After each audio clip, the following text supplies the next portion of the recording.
Setiap tahun, industri sepak bola selalu berteriak mencari sosok Mesias yang baru. Ketika ada seorang anak remaja yang mampu mendribel bola melewati 3 pemain, dunia akan langsung menaruh sebuah mahkota emas tak kasat mata di atas kepalanya. Namun sayangnya mereka lupa memberitahu anak itu betapa beratnya mahkota tersebut. Di balik gemerlapnya stadion megah dan kontrak jutaan euro, sepak bola modern menyimpan sebuah sisi gelap yang jarang mau diakui oleh para penggemarnya.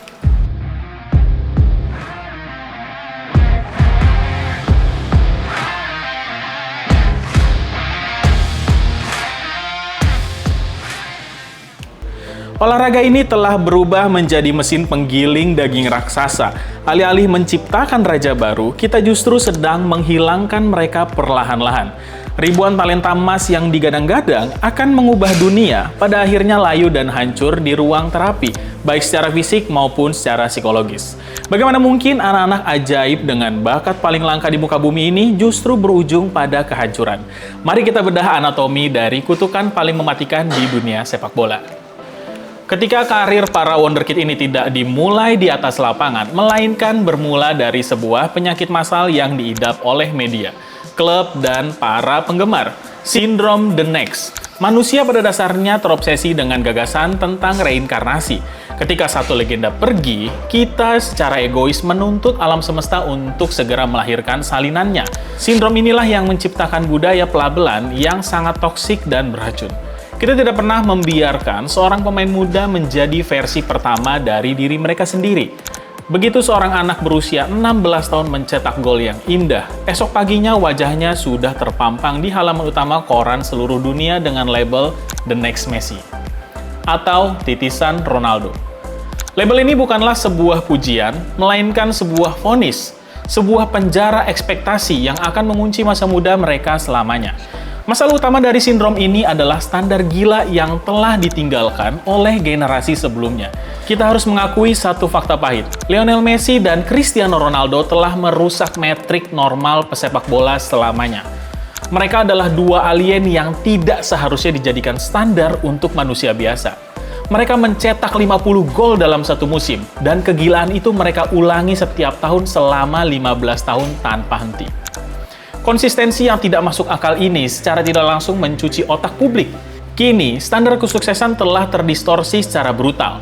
Jika seorang wonderkid hanya mampu mencetak 15 gol dalam satu musim dan mengalami beberapa bulan masa-masa sulit, ia akan langsung dikuliti oleh media, diludahi oleh fans sendiri, dan dicap sebagai produk gagal. Kita menuntut seorang remaja manusia untuk beroperasi seperti robot dewa, dan itulah awal dari kehancuran mereka. Pemangsa pertama dari talenta-talenta emas ini sama sekali tidak terlihat oleh mata telanjang. Bencana ini tidak merusak lutut atau pergelangan kaki mereka, melainkan menyerang langsung ke pusat komando, kesehatan mental.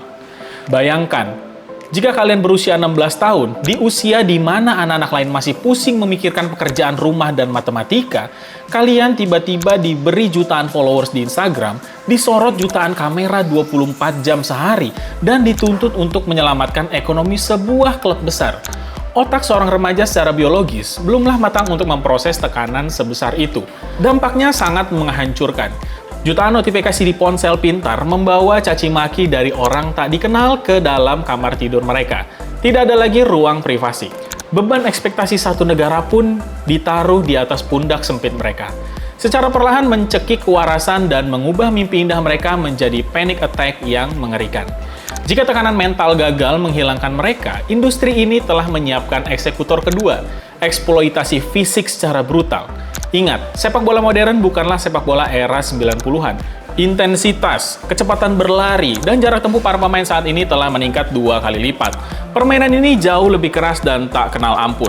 Industri sepak bola kini menuntut hasil instan. Klub-klub tidak lagi memiliki kesabaran. Ketika melihat seorang remaja 17 tahun memiliki bakat, klub akan langsung melemparnya ke tim utama dan memaksanya bermain 50 hingga 70 kali dalam satu musim melawan pria dewasa berotot baja.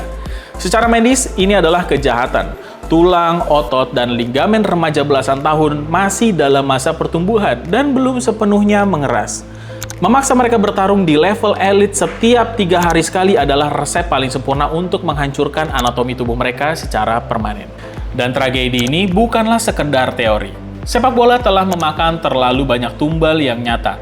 Kisah paling menyayat hati tentang kehancuran mental terjadi pada sosok Bojan Krkic. Jika kalian ingat, ia adalah permata paling bersinar yang pernah diproduksi Akademi La Masia.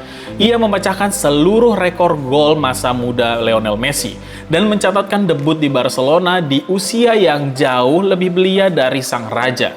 Seluruh jagat raya dengan beringas melabelinya sebagai The New Messi. Namun, tidak ada yang tahu neraka apa yang ia alami di balik pintu tertutup. Otak Bojan meledak karena beban tersebut. Ia mulai menderita serangan panik dan gangguan kecemasan kronis. Tubuhnya menolak untuk berfungsi jelang pertandingan. Ia sering pusing hebat hingga kesulitan bernafas. Tragedi puncaknya, Bojan menolak dipanggil timnas Spanyol untuk Euro 2008 karena alasan medis psikologisnya. Bukannya didukung, media justru mengecapnya sebagai pengecut dan pengkhianat negara. Sepak bola menghukumnya atas penyakit mental yang industri itu sendiri ciptakan untuknya.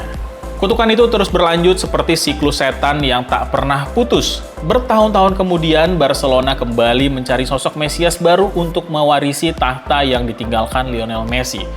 Pilihan itu jatuh ke tangan seorang remaja berusia 16 tahun yang mampu memecahkan rekor demi rekor, Ansu Fati. Dengan sangat ceroboh, klub memberikan jersey keramat bernomor punggung 10 kepada bocah rapuh ini. Seluruh beban klub raksasa yang sedang bangkrut diletakkan di lutut remajanya. Hasilnya bisa ditebak, eksploitasi fisik yang terlalu dini menghancurkan tubuhnya. Cedera robek pada meniskus lututnya tak hanya merampas 1 tahun masa mudanya di ruang operasi, tetapi juga secara permanen merampas daya ledak dan kecepatan kilat yang dulu menjadikannya spesial.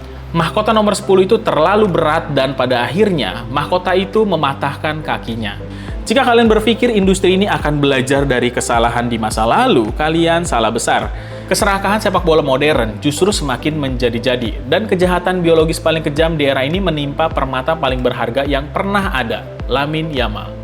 Dunia terperangah ketika bocah ini melakukan debut di tim utama Barcelona pada usia 15 tahun.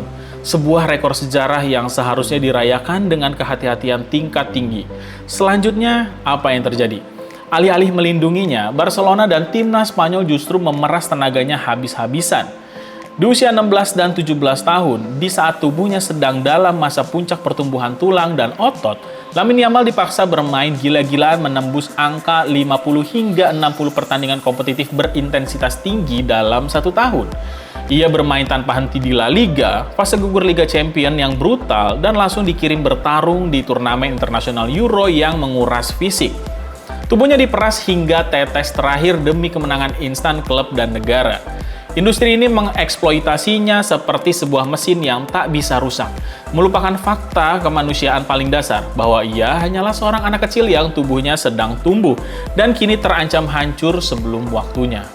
Tetapi, di tengah kuburan massal para talenta muda ini, ada satu kisah kebangkitan yang sangat menginspirasi. Sebuah kisah tentang bagaimana melepaskan diri dari kutukan. Ini adalah cerita Martin Odegaard. Dibeli Real Madrid di usia 16 tahun, ia adalah bocah ajaib paling disorot di abad ini. Gagal menembus tim utama Madrid yang bertabur bintang, ia dibuang ke klub-klub kecil Belanda. Dengan sangat kejam, media langsung membandingkannya dengan cap produk gagal abad ini. Namun Odegaard melakukan satu hal yang tak berani dilakukan wonderkid lain. Ia merelakan mimpinya di Madrid demi menyelamatkan kewarasannya. Ia membuang egonya, pergi secara permanen dari lampu sorot, bergabung dengan Arsenal yang saat itu sedang terpuruk, dan membangun ulang mentalnya di dalam kegelapan. Kesabaran itu membuahkan hasil. Odegaard bangkit dari abu untuk menjadi kapten dan salah satu playmaker yang paling mematikan di Eropa. Ia selamat karena ia menolak menjadi the next anyone. Ia memilih menjadi versi pertama dari Martin Odegaard. Pada akhirnya kita harus menyadari satu kebenaran yang pahit. Industri sepak bola modern tak ubahnya sebuah pabrik yang gila produksi. Sistem ini tidak memiliki hati, tidak memiliki kesabaran, dan tidak peduli pada hancurnya masa depan seorang remaja selama tiket pertandingan ludes terjual hari ini. Sudah saatnya kita, sebagai penggemar dan penikmat sepak bola, memutus rantai kutukan ini. Kita harus menghentikan obsesi sinting mencari titisan Messi, penerus Ronaldo, atau reinkarnasi legenda masa lalu manapun. Biarkan anak-anak ini bernafas. Biarkan mereka membuat kesalahan. Biarkan mereka tumbuh menjadi versi pertama dan terbaik dari diri mereka sendiri.